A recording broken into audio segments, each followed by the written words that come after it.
गणतंत्र दिवस भारत में सेलिब्रेट हो रहा था, लेकिन ट्रोलर्स पाकिस्तान के मजे ले रहे थे। पाकिस्तान के मजे लेते हुए लोग बग्गी बग्गी चढ़ा रहे थे। अभी बग्गी की कहानी क्या है जरूर आज के सेशन में बताएंगे, लेकिन आपको ज्ञात हो कि भारत ने गणतंत्र दिवस समारोह पर समटाइम्स अपने कई चीफ गेस्ट को इनवाइट करने की प्रथा रखी है। और चीफ गेस्ट के इन्विटेशन में हमने इस बार के 75वें गणतंत्र दिवस के अवसर पर अमेरिका के राष्ट्रपति बाइडेन को इनवाइट किया था कि भैया समय मिले तो चले आइएगा, चीफ गेस्ट बना करके आपका उपयोग करेंगे, मतलब आपको दिखाएंगे कि देश में क्या क्या तरक्की हो रही है, हमारे राज्यों में क्या क्या चल रहा है। लेकिन बाइडेन बिजी हैं अपने इलेक्शन में, क्योंकि उन्हें लगता है कि अब वो बुढ़ापे में भी वापस से सीट रिपीट कर पाए, दोबारा राष्ट्रपति बन पाए, इस कारण से वो नहीं आ पाए।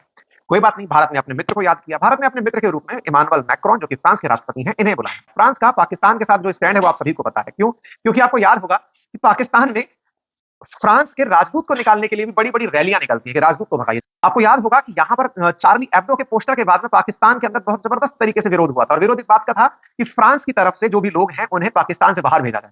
कोई बात नहीं साहब, तो हमने पाकिस्तान को मिर्ची लगाने के लिए इमानुएल मैक्रोन को बुलाया, ये तो सत्य है। लेकिन एक चीज और मैं आपको कई बार बता चुका हूं, और वो बात ये है कि फ्रांस खुद केवल और केवल भारत के साथ संबंध रखने का इंटरेस्टेड नहीं, वो इस बात का भी इंटरेस्टेड है, इस बात में भी इंटरेस्टेड है कि इंडो पैसिफिक क्षेत्र के अंदर अमेरिका वर्सेस चीन की चर्चा ना हो।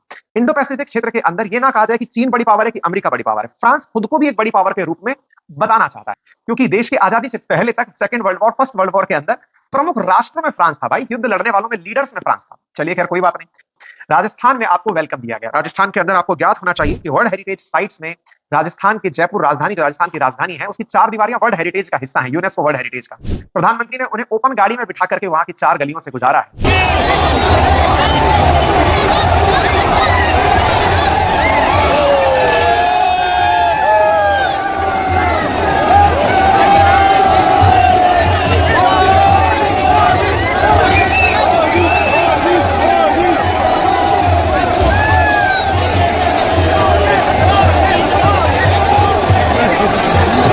प्रधानमंत्री ने मैक्रोन को जयपुर घुमा दिया है।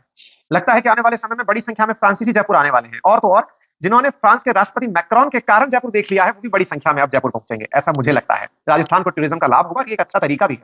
प्रधानमंत्री इससे भी पहले कई बार गुजरात के अंदर अंतरराष्ट्रीय स्तर के जो महत्वपूर्ण मेहमान हैं उन्हें बुला करके गुजरात दर्शन करा चुके हैं। जयपुर में मैक्रोन का स्वागत होता है, बाकायदा उन्हें हर जगह महत्वपूर्ण जगहों पर घुमाया जाता है, और घुमा करके प्रधानमंत्री उन्हें एक दुकान पर रुकवा करके चाय पिलाते हैं।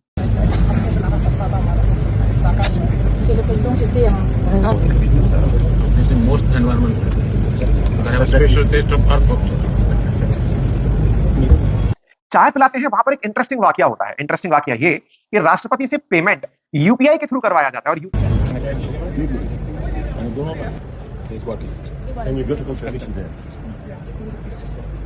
का पेमेंट जब हुआ तो इमानुएल मैक्रोन ने अपनी यात्रा की समाप्ति पर अपने अंत का जो भाषण दिया उसमें इस पेमेंट का बड़ा जिक्र किया कि मैंने यूपीआई से पेमेंट किया। Translated 1 century ago. And I will not forget the chai we shared together close to the palace, because it was a chai paid with UPI. And this is the perfect synthesis of why it is so special. Friendship and the warmth of such a celebration, tradition and innovation. And this is exactly what we do together and what we want to do together.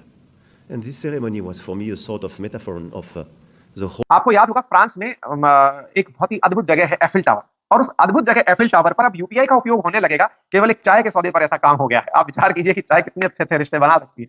इसके बाद में प्रधानमंत्री ने Emmanuel Macron को अपनी तरफ से राम मंदिर की प्रतिमा का एक मोनो भेंट किया, और ऐसी स्थिति में इस भेंट से भी एक और मैसेज दुनिया को गया कि भारत अब राम मंदिर का ब्रांडिंग पूरी दुनिया में करने वाली है। आपको याद होना चाहिए कि भारत चाहता है कि एक ऐसा सांस्कृतिक केंद्र बने, एक ऐसा भारत के अंदर एक पहचान बने जो कि पूरी दुनिया में रिकॉग्नाइज हो। तो राम मंदिर के रूप में इसकी शुरुआत कर दी गई है, और इमानुएल मैक्रोन को वो भेंट करके इस बारे में मैसेज को क्लियर कर दिया गया है कि अंतरराष्ट्रीय स्तर पर पाकिस्तान कितना भी चिल्ला ले कि हमारे साथ ये हो गया, हमारे साथ वो हो गया, राम मंदिर बन गया, ओआईसी कितना भी चिल्ला ले, लेकिन भारत ने अपना स्टैंड क्लियर कर दिया है।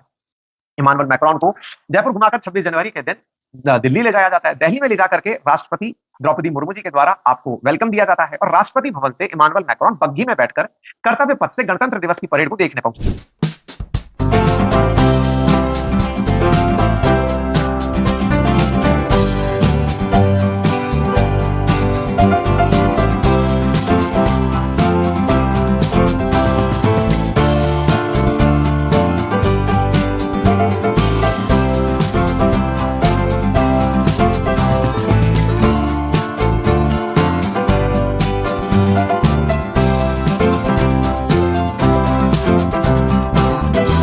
प्रक्रम में एक बहुत बहुत इंटरेस्टिंग चीज निकल कर आई, और वो क्या थी कि राष्ट्रपति द्रौपदी मुर्मू और इमानुएल मैक्रोन दोनों एक ओपन बग्घी में बैठ करके कर्तव्य पथ से निकले। ये बग्घी बड़ी इंटरेस्टिंग थी साथियों। कहते हैं कि जब भारत पर अंग्रेजों का शासन हुआ करता था, उस समय गवर्नर जनरल, हालांकि गवर्नर जनरल पद 1857 के बाद खत्म हो गया, उसको वायसराय कहा जाने लगा, लेकिन लोग उसे आज भी गवर्नर जनरल के रूप में रिकॉग्नाइज करते हैं। कहते हैं कि वायसराय इसी बग्घी में बैठ करके निकला करते थे।